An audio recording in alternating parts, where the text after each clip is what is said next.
All right, another podcast. Scotty, welcome back to Australia, mate. How's everything going over there? Thanks, boys. Good to be back on Australian soil. It's nice. It's good. Definitely a little bit chillier than it was over in the UK because they're having a bit of a heat wave over there at the moment. It's like 26 degrees. And it's pretty fresh this morning. I was saying to you boys, we were talking about how it was like -2 this morning at 6 a.m. Yeah, so you went to Barley first on the way to coming home. So how was Barley? I know you had a couple mix-ups, right? Yeah, so Barley was interesting. So we got to Barley and we waited to go and pick up our luggage. One of our bags came off like first straight away. So I'm like, oh, class. We're going to have our bags in like 10 minutes. And then we waited to the very end. We waited for like an hour and a half and then there was no bags left. And so straight away, I'm like, this is not good. And so we had to go and then fill out a report. We were at the airport for like 3 hours. Anyway, Jenny checked her Apple AirTag and it showed that the bags were still at Heathrow in London. So I'm like, fuck, there's no way that these are coming today or tomorrow. And the suitcase that arrived was like all of my winter clothes, like with all my Saracen stuff, like all these big jackets that I have from working and being outside in the cold and that. So we had nothing other than in my backpack, like a couple of t-shirts and some socks and things like that you have on a plane if you just want to freshen up, whatever. But so we basically just had to, by the time we left the airport, we got in at like 4. We left the airport at like 8 o'clock at night, got the kids home, fed them, back to the hotel. Thankfully, the Mulia is amazing and they had like amenity kits and everything. But then the next morning, I just went out. I had a meeting, obviously, for MBA. And then I just stopped by and just picked up just some basic stuff. They had like have you ever been to Nusa Dua, MG? Yeah. Do you know the Barley collection? Yeah. So I went in there. And they have like a sports section there. They had like straight away I saw Nike. So I'm like, all right, cool. I can get some Nike stuff. So I ended up just blowing like $500 on Jordan and Nike like shorts and singlet t-shirt tracksuits for the kids and everything. And Jenny's ringing me like, where are you? So I finally got what we needed and then headed back. And then funny enough, our luggage actually arrived. Our flight got delayed going home Friday night and our flight got delayed till like 11:30, 12. And then our bags rocked up literally like 45 minutes before we were leaving the hotel to go to the airport. So we got everything in the end, but we literally had nothing for like 3 days. And the whole time you're on the phone and sending WhatsApps to their people, and it was just a shit show. So it wasn't as relaxing as we would have liked because it was a little bit stressful just trying to find everything because we had like I had like 9 months, 10 months worth of stuff in it. Plus we had some expensive, like I had a nice watch in there. We had some other bits and pieces. It was just, yeah. Anyway, it all worked out, but it was a bit of a stressful Bali trip. Not as relaxing as we would have originally liked. So those suitcases that were stuck in Heathrow, they arrived in Barley 45 minutes before you're supposed to leave Barley. 45 minutes before we left the hotel. So they arrived. So our flight, it was lucky our flight got pushed. So we're like, all right, we'll stay at the resort, we'll have dinner, and then we'll go. And then Jenny got a WhatsApp saying your bags are on the way to the Mulia, and I'm like, fuck, they better arrive in time because I'm thinking we're going to go to the airport and we'll be driving, and the bags will be like pulling up to reception. Yep. So thankfully they arrived in time, and so we literally. The bags came. We ended up just putting them in the taxi with Gus. You obviously know Gus, and then we just ended up taking them to the airport. So because I was worried, I'm like, if we leave without them, they're going to be in Bali, and then it could be like 2 weeks before we get them back to Melbourne, and then that's a real headache. So yeah, thankfully we managed to get everything, but it was just a bit of a chaotic 72 hours. Wow. So how was that moment when you opened up your front door of your house that you hadn't been in since what was 6 months or more? Probably. No, 10 months for me, man. 10 months. Yeah. Jenny and the kids, they were back obviously in February, but honestly, it was just, even when we were walking across the road, we had our driver come pick us up, just smelling the air and looking outside. And I was just saying to Jen, I'm like, I was so acclimated to the UK and what it was like. I'm like, there's no way that I could have stayed over there and lived there forever because I'm like, I feel so good to be home. And even just seeing my driver opening up the gate, walking in the door and just opening, like seeing my house and even just like little things like the smell of your house, and it was amazing. And to sleep, in my bed and all, honestly, it was amazing. Even to just like little things like the water, I was saying to you guys over there, they have lime scale and the water genuinely tastes very different. And it's not amazing on on your digestive system. And so to just like drink out of underneath the tap, the faucet, or just to have so much more space compared to what we had over there, it was incredible. So it's so nice to to be back. What was the first thing you bought at the supermarket? Was it rice flour? Do you know what? They only had 3 of them, so I took them. But I said to Jenny, normally in my cupboard, I've got like a stock of like 20, legit, because I like to have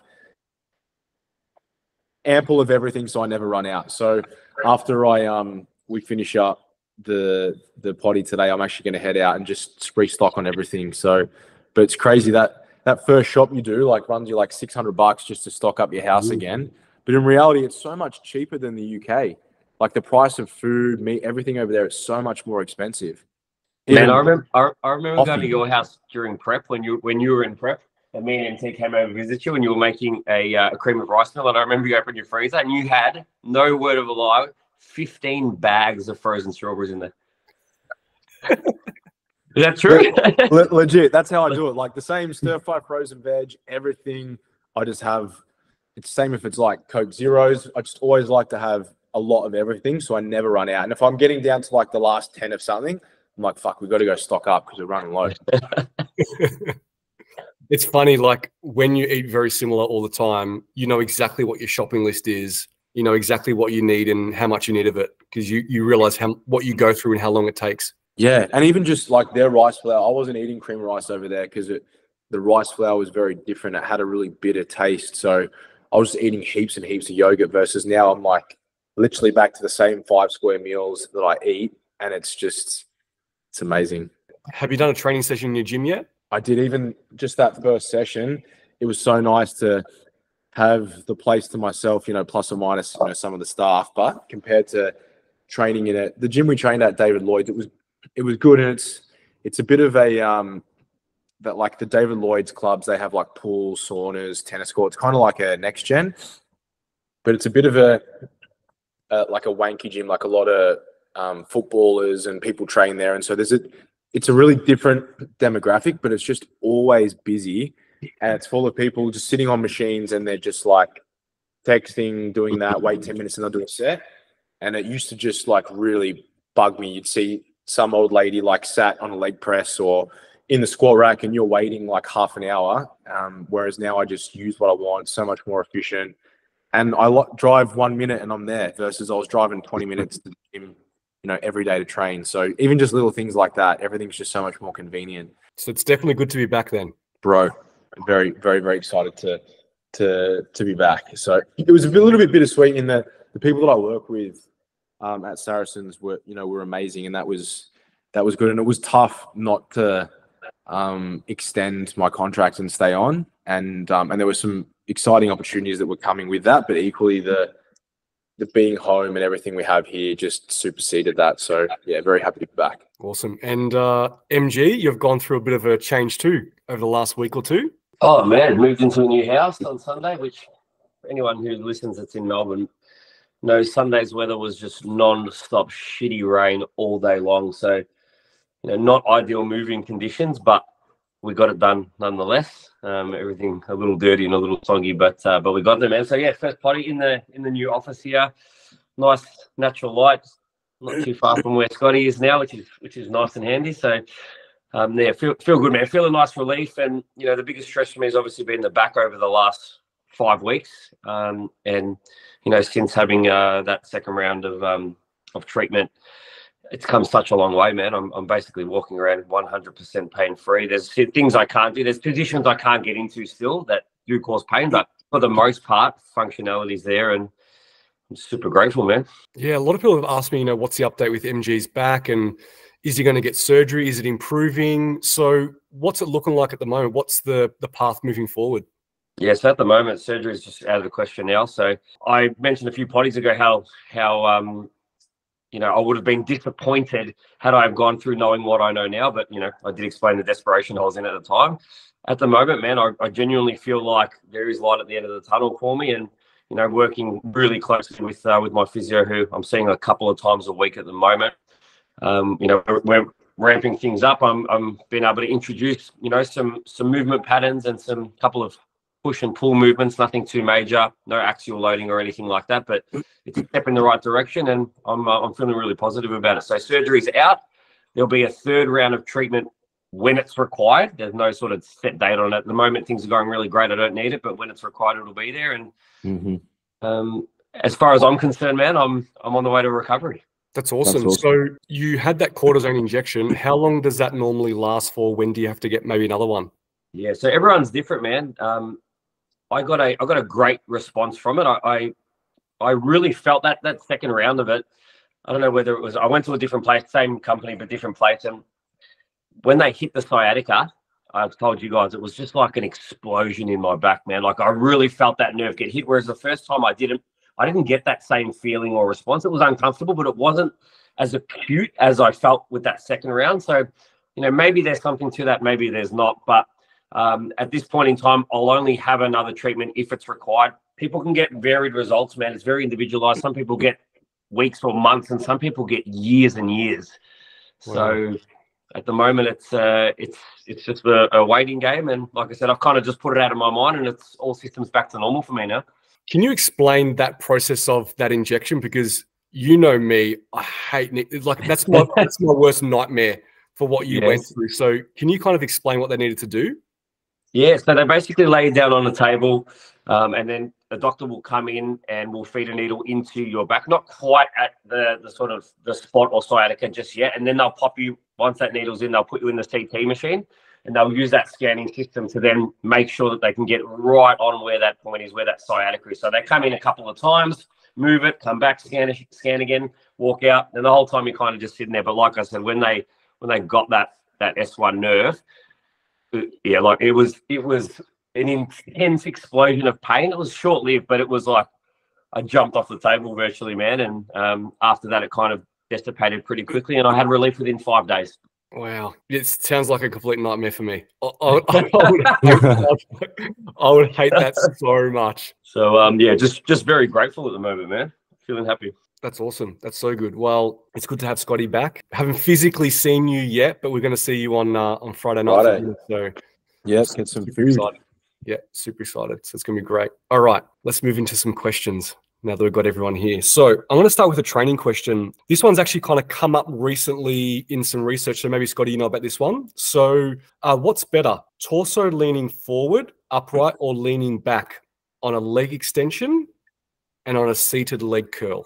Yeah, so the leg extension, I feel like that's been out for a little while. I mean, training at longer muscle lengths has sort of surfaced probably over the last 6 months, a little bit more on social media, but it's kind of been out there for, I think for me, for probably the last couple of years. We've known that there's a lot more benefit to training in that lengthened position, but essentially that's all it really is at the leg extension, because obviously when you're sat down, you're in hip flexion, and by extending your hips further, you're able to create a lot more of a stretch in the lengthened position. And so they basically compared the two in that study, and there was a lot more growth in the elevated position. I think it was it 45 degree or something like that. The exact degree escapes me, but there was definitely a significant improvement in the group in terms of more contractile tissue laid down in that block of the research and the data collection versus doing it conventionally.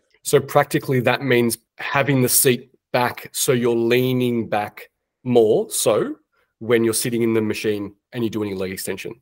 Yeah, so I think, like, if you think about, have you seen my leg extension? You know how it can go, I've got a hamstring curl, a prone hamstring curl, but also a leg extension. So the seat can actually fold down.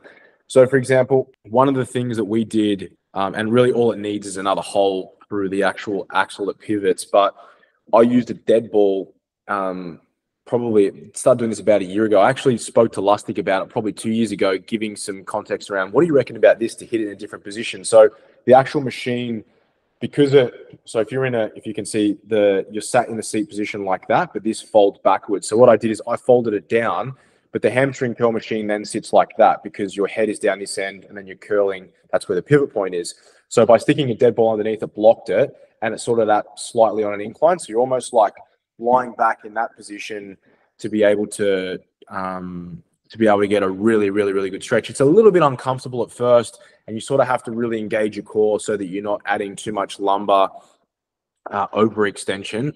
But the difference it makes is ridiculous, especially through that rec fem, which obviously crosses the hip, as well as the femur. So it makes a big difference. But the problem is most of the leg extension machines don't allow you to do that. So all you can do, and that's why if I'm on a normal one, like when I was in the UK, David Lloyd's, I would actually they had a foam roller, block that, and then use a sponge pad over the top to extend my hips out further, so I'm not leaning all the way back, but it drastically reduced the range of motion of hip flexion. So it elevates you higher, and you can get so much more of a stretch. And the other thing that, and I think you saw me doing it a bit in Barley, was adding like Pilates blocks to the position of your shins. So when you're wedged in that position, a lot of the machines don't give you the range that you need. So by adding those blocks in, it obviously creates more distance. It pulls your legs further underneath the machine. Therefore, you're trading at a greater muscle length. And until you've experienced training with those, it's a game changer in terms of how much of a difference that it makes. Yeah, I know the first time I ever did it was years ago at Doherty's in Brunswick, because they actually have a lying down leg extension machine. Oh, do they? Old school chain, it has not even a cable, it's a bloody chain. Yeah. And yeah, you literally, because you can do lying leg curl on it, but you can also do leg extension on it. And you literally lie down and you just do leg extension. It's crazy. Yeah. Wow. Yeah. So that was years ago. And then I remember in COVID when I was doing training at home and I had the little leg extension that sits on the end of the bench, the ones, you put the plates on it. I would do it then. I'd have the bench flat, not sitting up, and I'd lie all the way down and do leg extension that way. And it does make a big difference. But you make up a good point too about putting those Pilates blocks on your shins, or if the machine, you can click it all the way back so the pad sits right underneath you. You can really get a big bend from the knee, because that makes a big difference too. Like, I don't know how many times I've sat in the leg extension machine at the gym and it's like on pin number 3 and I'm like, this thing can go all the way. Like, why are they tucking it all underneath? Yeah, for sure. And that's the thing. I think making little adjustments like that can make a world of difference, because essentially you want the movement to be the most challenging in the lengthened position as opposed to the shortened position in terms of inducing that signaling response. Yeah. So then now the seated leg curl, which is opposite. So you're sitting down, but you're pulling under now, right? So they're asking what's best, to be leaning back, upright, or slightly leaning forward when you're doing that movement now. Well, with the seated hamstring curl machine, the position that you're in, versus a prone curl, again, because the hamstrings, in terms of the role that they elicit, like, you're going to get the hamstrings in a more lengthened position in a seated hamstring curl machine than you would in a prone hamstring curl machine. So, like, I think you've got a seated hamstring curl machine at your gym, TMG. I got both. Yeah, I got both. Yeah. See, I've only got the prone one at mine. I would love to have a seated one, but I just don't have the space for it. Yeah. So in theory, it's like the opposite, right? It's like in the hamstring curl, then you just take your position the other way, and if you're leaning forward a little bit, you get more stretch. But again, it's the same sort of thing. It's like, to get into that position to try and get yourself a little bit of an extra stretch, are you now losing the comfort and the ability to get a really good mind-muscle connection because you just, should you just focus on doing the movement really well, or should you, lean forward and try and get a little bit more? I suppose it depends on the machine that you have. And the piece of equipment that you use would be, how I would assess whether to try these. I would try them anyway. There's no harm in trying, but whether I would use them moving forward, whether I would switch to leaning forward in a hamstring curl is like, try it. Did you feel like you got it in the right areas? Did you get a good pump? Was the lean forward worth it? Otherwise, a really well-performed seated hamstring curl sitting with your back on the pad is still good, right? Ultimately, how hard you're pushing that exercise, as what in terms of like proximity to failure is probably going to be more important in the long run.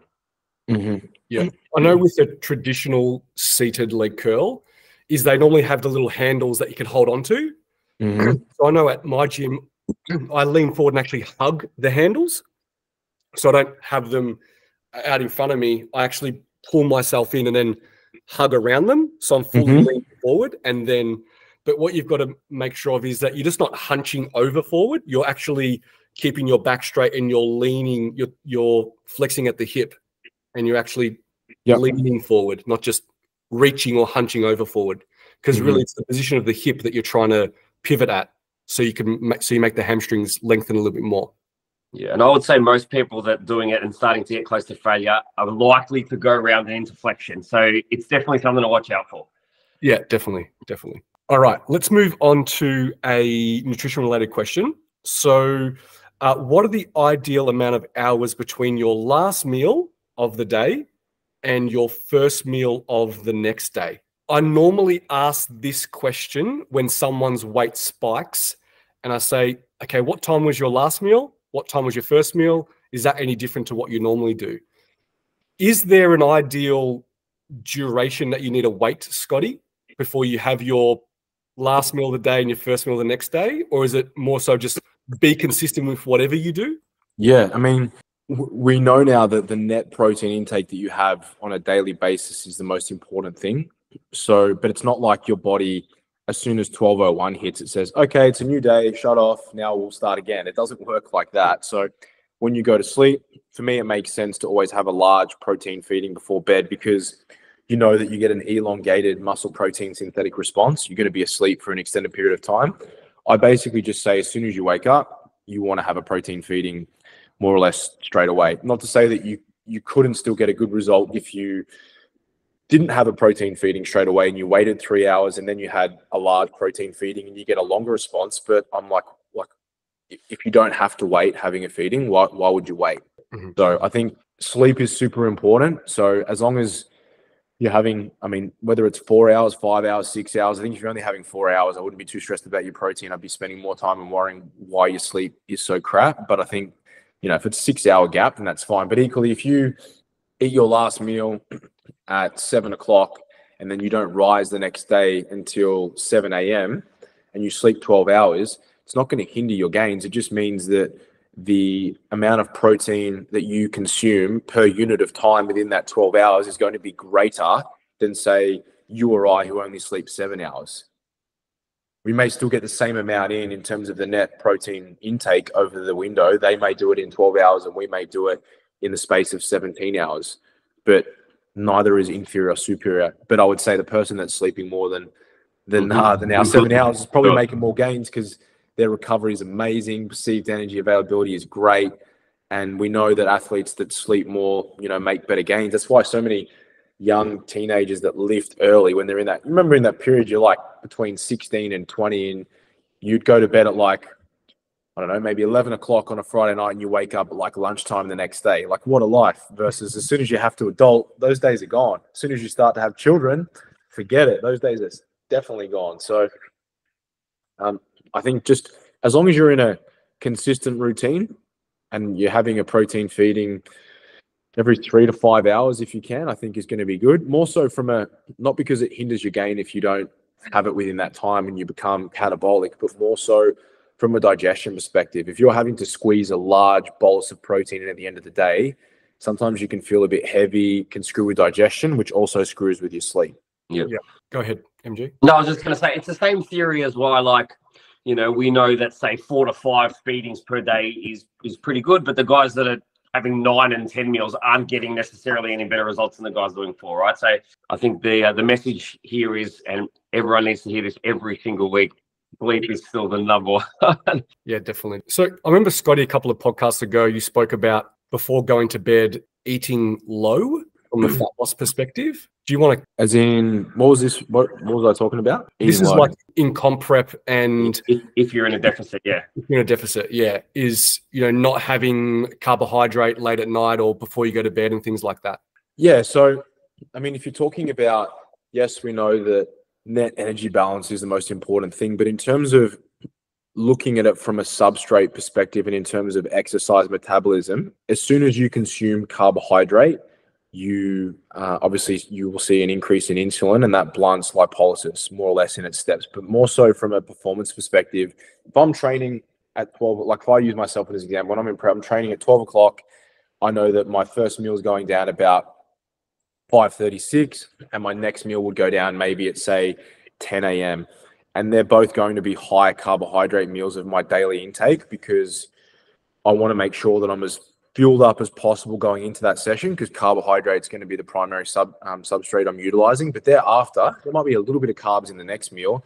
But then after that, I don't have the need for lots of carbohydrate, because usually as the day goes on, you get more fatigue, but the activity levels tend to down-regulate. So it makes more sense to have more of your fats then, and to have more of your fiber then as well, and more of your protein. And then you also get a greater thermic effect of feeding as a result of that as well. Yeah. We also got a question, which I know we kind of covered, but if we can quickly cover it again, what's the ideal macro split around training, ideal grams of protein and carbs, especially if you're training in the morning? So, based on someone's body weight, is there an amount of protein they should have before they train, or maybe even carbohydrate they should have? I think as a golden rule, regardless, you want to have at least 25 grams of a complete protein source, and ideally a protein source that has a high digestibility amino acid score, so that it is a good, like if you were having, say you're a vegan or a vegetarian and you're like, oh, I'm having a rice protein shake, and that is obviously inferior than if you're just having a whey isolate, because it has a complete amino acid profile. So if it doesn't have to be chicken or eggs or whatever, but you want to make sure that you're getting 25 grams as a minimum of good protein, so that you are getting a muscle protein synthetic response. Because anything less than that, you still may see a response, but it's going to be a lot more reduced, versus 25 is sort of that bare minimum to induce that response. But I think it just comes down to what's your intake for the day. If you're having your protein intake's 250 grams a day, then, and you're having 5 meals, and your meal one, it doesn't make much sense to just have 25 grams. I would say probably run, if it's your first meal, probably 50 or 60, because it's been a while since you've had a protein feeding. And then usually the meal before you train, I know for me, it would usually be like maybe 40 grams or 45, and then similar after, just so that it's not delaying getting those nutrients into the blood quickly. And then obviously I'll always have my biggest protein meals usually before I go to sleep. But that's also going to be a lower carbohydrate meal too. Yep. So that's protein, which can be pretty consistent for most people. But what about carbohydrate? I know it's going to be context dependent and how big someone is and whether they're in a deficit or not. But is there some kind of rule that we can set for, how much carbs you should have before you train and maybe potentially after? Well, I think if you look at it in terms of what you can utilize and partition in per unit of time per hour, but for females, I think as a pre-workout meal, if you're in your improvement season, having say maybe 70 to 80 grams of carbs, depends if you're going to have a meal and then you're not going to train for 2.5 hours, then you can have 100 grams of carbs, you're fine. But equally, I'd still probably say you're going to feel a bit heavier, versus if you did say 60 and then 40 the hour before you train. That will digest a lot better, because you'll be able to get everything in a bit quicker.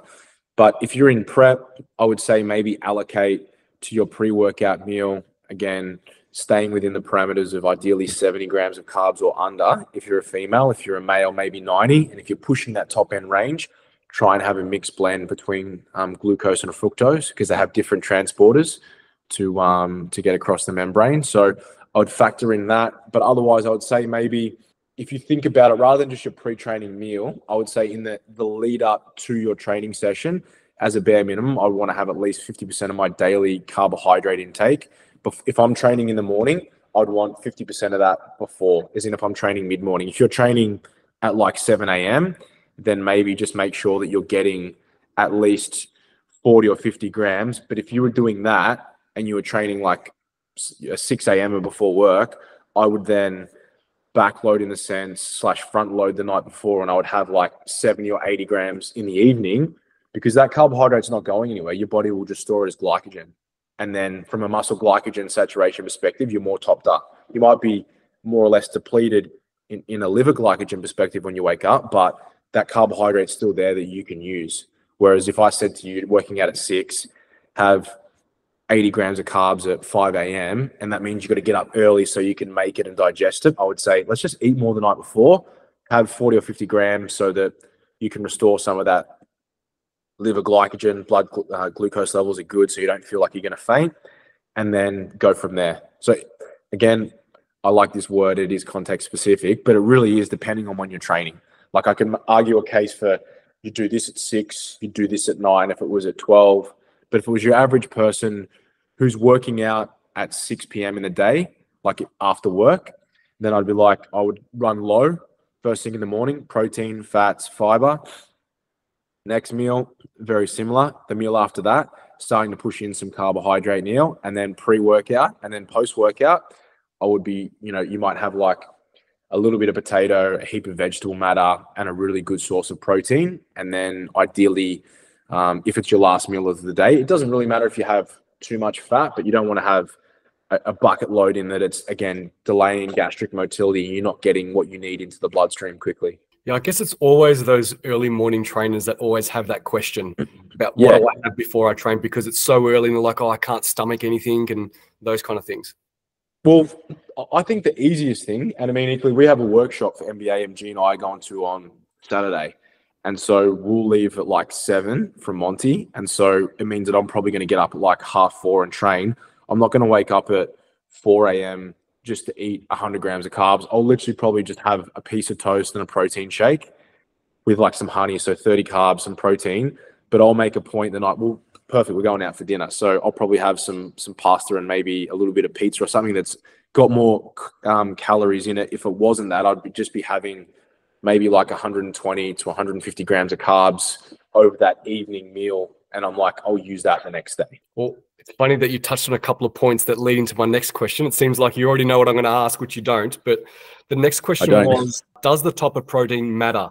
Vegan, WPI, casein, those kind of things. So you kind of touched on complete protein, vegan proteins, those kind of things. So does it matter what you have, or does it really matter the amount that you have? It does matter if you're going to have chicken breast or whey isolate, fish, they're both complete protein sources. But whey, it's as good as you're going to get in terms of having a really high protein digestibility amino acid score, but also it's super convenient. You can do it with oats, you can do it with cereal, you can do it with shake, meat as well. But if you're starting to talk about vegan proteins and protein sources that aren't complete, you have to blend them together to get that complete amino acid profile. Because if you say something like rice protein is high in methionine in terms of an essential amino acid, but it's low in lysine, versus if you were to have, say, a pea protein, you've got something that's high in lysine, but it's low in methionine. But if you put the two together, you've got a recipe for a complete protein amino acid score. So it's like, you just sort of have to factor that into it. But if you're a vegan or a vegetarian bodybuilder, these are all things that you should know, or hopefully your coach is briefing you on, that you need to factor that in order to be able to make sure that you get what you need. Yeah, normally these days, there's some good vegan protein powders that have a blend so that it is a complete protein source. Okay. Yeah. I actually don't have any vegan or vegetarian physique athletes that I work with. I understand the mechanisms behind it all, and I would assume that surely these days they do have it. But if I went to the supplement store, I wouldn't be looking in that section, so I probably haven't really paid much attention. But it'd be a no-brainer. Why would you not do that? Because then they don't have to buy two different things. It's got everything in it.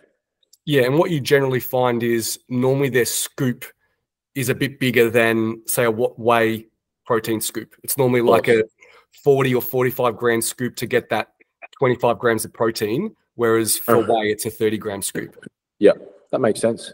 Yeah. All right, let's move on to something a little bit different. This one's about bikini and wellness. So not too sure why there's a cross competing between bikini and wellness. So I think this question's coming from ICN, because ICN are the only ones that have wellness other than NBA, but NBA's wellness sits in between sports and fitness, or within that muscularity conditioning perspective.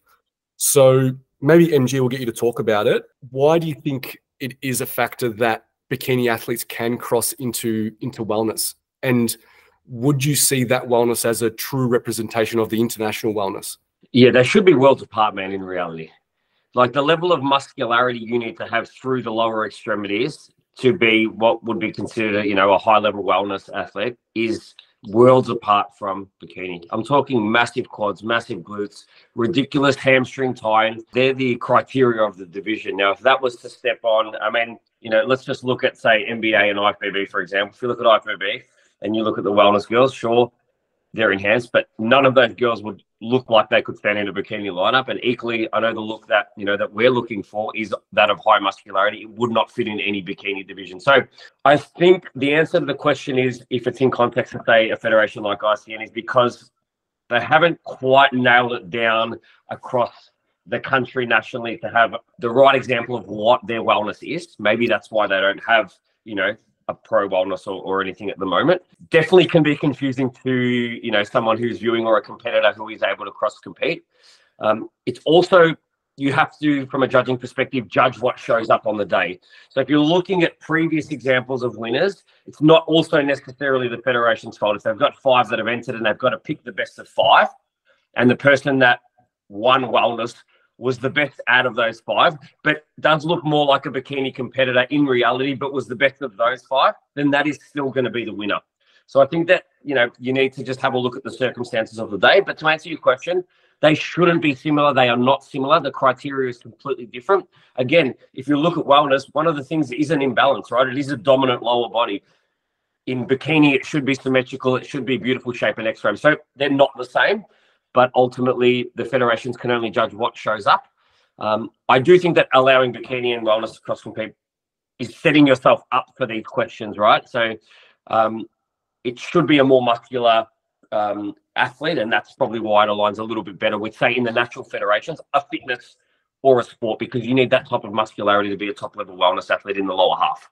Yeah, I think that's the confusion there is ICN have a wellness that's they can cross compete with their bikini, and it's a softer look, and also the muscularity is a little bit different. If you look at internationally, wellness is very lean, and their development is almost like what we would say our natty fitness or sports competitors would have, right? If we're just talking about natty for a second, right? So it would make more sense if you wanted to align internationally with what wellness is, that the level of development, muscularity in a wellness competitor should be at a fitness competitor level, and the conditioning should be the same. It should be at a fitness or sports level, not a bikini conditioning and bikini or slightly more than bikini development. It actually should be more towards that top end of the scale. So, which is fine if ICN want their wellness to look like that. It's their federation. They can decide what they want their wellness to be, but it can be confusing when people are looking at wellness internationally, that it does not look the same as what ICN are doing. And I know some other federations,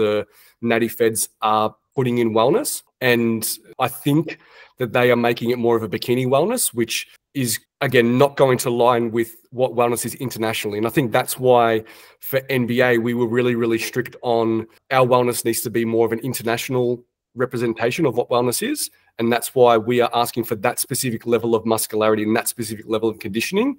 And I think that's why it took NBA's wellness to a little bit more time to grow, because competitors at that level are a little bit harder to find, where you can have a bikini competitor that's maybe a little bit lower body fat dominant that could get away with going into wellness, which is why maybe, wellness in that federation got a little bit more numbers. And while it's taken a little bit more time for NBA to move to a position where, okay, we're happy with what we're getting through in wellness, and now we're ready to move it to a position where it is a core category, and we'll be offering pro cards for it. So we took the meaningful steps to wait before we decided to make it a core category for that reason. We wanted to get the look right, and we wanted to make sure the look was what is represented internationally. All right, this one's for you, Scotty. Is Timsy too lean too early? No, I don't think so. I mean, in terms of, was the plan to have him this lean this early?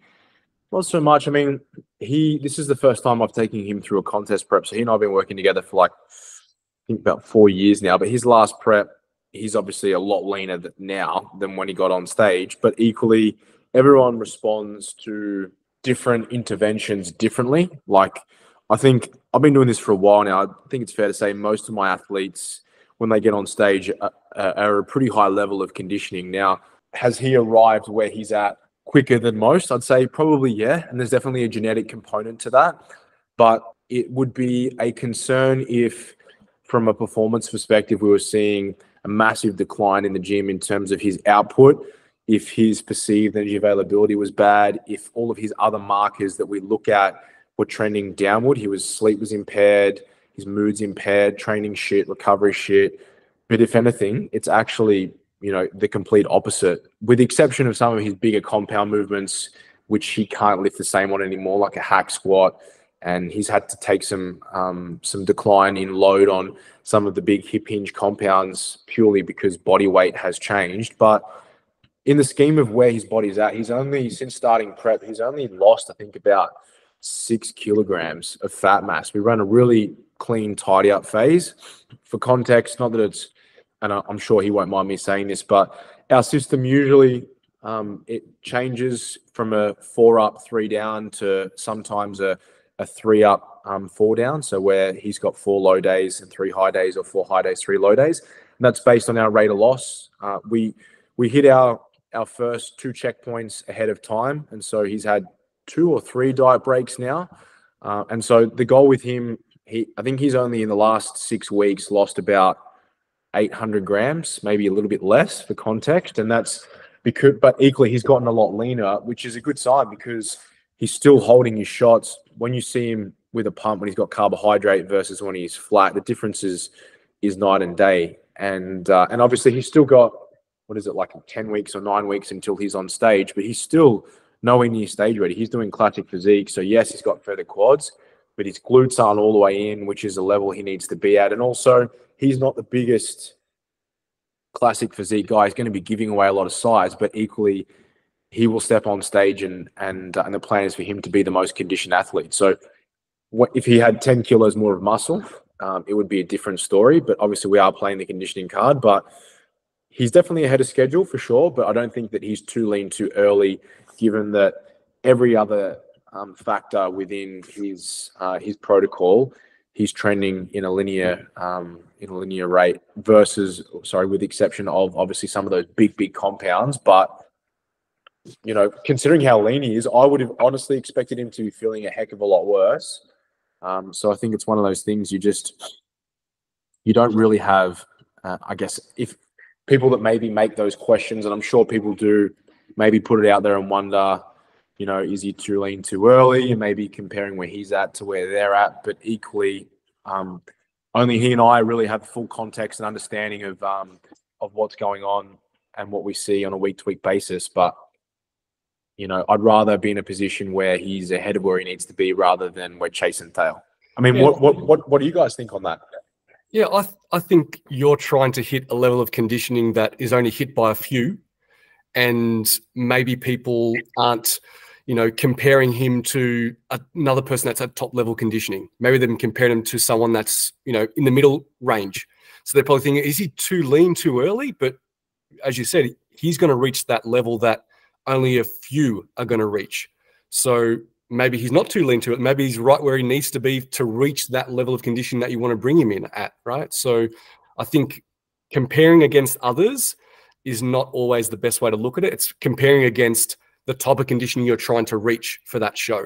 Yeah, and there's definitely a genetic predisposition to be able to, get super shredded at a relatively, easy or an easier perhaps rate than say some have to. But equally, when you get to that point, like his last week's check-in was like, from where we are now to the next, when we get to that next checkpoint at the 8 weeks out mark, we should be in good stead. But from 8 weeks to 4 weeks, the suck is definitely going to start to surface and he'll feel that. But equally, anyone that's been in elite conditioning knows that that is a byproduct of that. And if you want to get as lean as possible and retain as much fat-free mass, you need to be very, very particular in your approach and the way that you go about it, the intervention that you employ. So,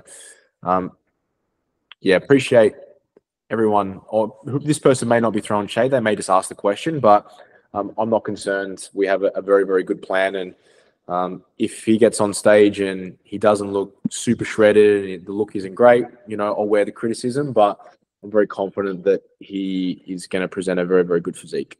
Yeah, maybe take it as a compliment, the fact that he's looking awesome and he's still got plenty of time to continue. Yeah, I mean, to be fair, there were people who you could use, say, Matty as an example last season, or too lean too. I think, again, there's definitely a genetic predisposition there, but also both those athletes possess, like, a different level of desire to do whatever it takes to just be better. And I think there's definitely some people out there that perhaps just aren't willing to do those extra 0.1%ers that maybe those are.